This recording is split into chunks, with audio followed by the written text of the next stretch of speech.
In September 1968, as Saint Padre Pio's earthly breath faded in San Giovanni Rotondo, Italy did not fall silent. Instead, a strange expectancy lingered, as though heaven itself had paused, watching to see whether death could truly confine a man so completely shaped by God. Pilgrims whispered that Saint Padre Pio had never belonged fully to time. His wounds, prayers, and long confessions had always suggested a man already standing at the threshold between worlds, listening for divine instructions that ordinary senses could not hear or contain. Only days after 1968 passed into history, troubling reports surfaced across Italy. A gravely ill patient lay prepared for surgery, fear thick in the air, when a sudden calm descended, carrying with it the unmistakable presence of a familiar Capuchin friar. Witnesses later insisted the figure was Saint Padre Pio himself, visible, composed, and utterly real. No dreamlike haze surrounded him. The operating room lights burned steadily as he spoke gently, promising healing with the quiet authority of one sent, not wandering. This was no private vision hidden in a sickbed mind. Nurses, surgeons, and assistants sensed something extraordinary unfolding, as if the sterile walls had momentarily yielded to a higher jurisdiction, where God's will could interrupt human schedules without explanation or apology.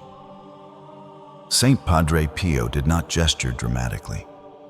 He offered no spectacle. His words were few, precise, and deeply reassuring, as though the promise of recovery had already been signed elsewhere, long before scalpels were lifted or prayers were formed in frightened hearts. Outside the hospital, Italy in the late 1960s trembled with social change, doubt, and spiritual uncertainty. Yet within that operating theater, time seemed obedient again, waiting patiently while a servant of God completed unfinished work beyond the grave. Those present later struggled to explain how fear dissolved so suddenly. The room felt aligned, ordered, and strangely peaceful, as if an invisible hand had adjusted reality itself, restoring balance with effortless precision no human skill could imitate or claim. For many witnesses, the most unsettling detail was Saint Padre Pio's familiarity. He appeared not as a ghost, but as a physician of souls, utterly certain of his place, carrying heaven's confidence into a room designed only for fragile human bodies. As the surgery proceeded, an unspoken awareness settled over everyone present. Death had not ended Saint Padre Pio's obedience. Whatever had begun during his lifetime was still moving forward, directed by God, unconstrained by burial, silence, or the limits of flesh. In the operating room, the surgeon paused as Saint Padre Pio stood beside the patient's bed, unmistakably present. His gaze carried authority without urgency, and his voice affirmed healing already granted by God before any incision touched fragile flesh that night. No one shouted or panicked. The air felt disciplined, reverent, as though heaven demanded attentiveness. Staff later testified that fear vanished instantly, replaced by certainty, the rare conviction that God himself was supervising every movement within that room there. The patient, previously beyond medical hope, later described recognizing Saint Padre Pio immediately. There was no confusion, no fear, only assurance, spoken calmly, that suffering would end and recovery would follow, according to God's permission and perfect timing after this encounter. When the surgery concluded, physicians were stunned. Complications failed to appear. Vital signs stabilized with unnatural speed. What medicine could not justify unfolded plainly, leaving professionals silent, aware they had witnessed intervention beyond training, protocol, or scientific explanation that day there. Reports spread quietly through Italy after 1968, not as rumors, but sworn testimony. Multiple witnesses confirmed the same figure, the same words, the same calm authority. Saint Padre Pio had appeared, not to astonish, but to fulfill a promise from God. Medical records were examined carefully, skeptically. Diagnoses reversed without explanation. Recovery proceeded steadily, contradicting prognosis. For believers, this was no coincidence. It was the unmistakable fingerprint of God, applied gently through a faithful servant even after death in this world still. Saint Padre Pio's posthumous appearance challenged modern assumptions about death's finality. If God permits his servants to cross that boundary, then history remains open, responsive. The miracle declared that obedience does not expire, and divine authority is not limited by graves. In that operating room, time bent quietly. Heaven did not interrupt loudly. It corrected gently. God's will entered without spectacle, leaving only order, peace, and restored life.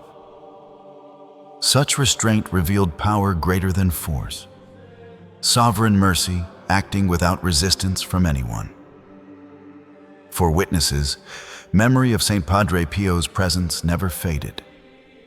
His expression carried completion, not urgency. The work was done. God had spoken through him once more, proving that sanctity remains active, purposeful, and attentive beyond earthly limits for all involved. This miracle did not argue. It simply occurred. In the quiet precision of healing, God affirmed his freedom to act beyond death. Through Saint Padre Pio, heaven reached into sterile human space and rewrote the expected ending of suffering that day. When word of the healing spread, it did not ignite hysteria, but reverence. People sensed that something sacred had passed through ordinary walls, leaving behind a quiet certainty that God had acted decisively, unmistakably, and lovingly through Saint Padre Pio once more. For the healed patient, life afterward carried a permanent gravity. Survival was no longer accidental. Each breath felt borrowed from mercy. The memory of Saint Padre Pio's calm promise became a daily reminder that heaven had intervened personally, deliberately, and without hesitation. Witnesses spoke carefully, almost reluctantly, aware of the weight of their words. This was not imagination. It was encounter. They described an authority that felt settled, complete, and obedient to God, revealing a sanctity that death had not diminished in the slightest. The Church examined the testimonies with discipline and restraint. Medical facts were weighed, witness accounts aligned. Nothing contradicted reality. What remained was not mystery, but clarity. God had chosen to affirm his servant publicly, confirming that holiness remains active beyond earthly life. Saint Padre Pio's legacy deepened after this event. He was no longer remembered only as a confessor of souls, but as a living instrument of divine will, capable of carrying God's healing authority across the boundary that humans fear most. This miracle reshaped how believers understood presence. God had not withdrawn. Heaven had not closed. Instead, the divine realm stood nearer than assumed, attentive to suffering, responsive to faith, and free to send its servants wherever mercy was required. In quiet chapels and hospital rooms, people began whispering Saint Padre Pio's name with renewed trust. His posthumous obedience became proof that sanctity does not rest, retire, or fade, but remains available for God's purposes in every generation. The miracle's power lay not in spectacle, but in assurance. God had spoken without thunder. Healing arrived without chaos. The event testified that divine authority is precise, intentional, and gentle, restoring life while leaving hearts humbled rather than overwhelmed. For those who heard the story, a quiet question lingered. If God intervened then, he can intervene now. Saint Padre Pio's appearance became an invitation to trust, reminding believers that heaven remains engaged with human suffering. The final response to this miracle is not argument, but reverence.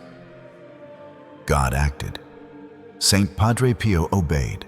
Life was restored. In that truth, the soul finds peace, the heart bows willingly, and the only fitting word left upon the lips is Amen.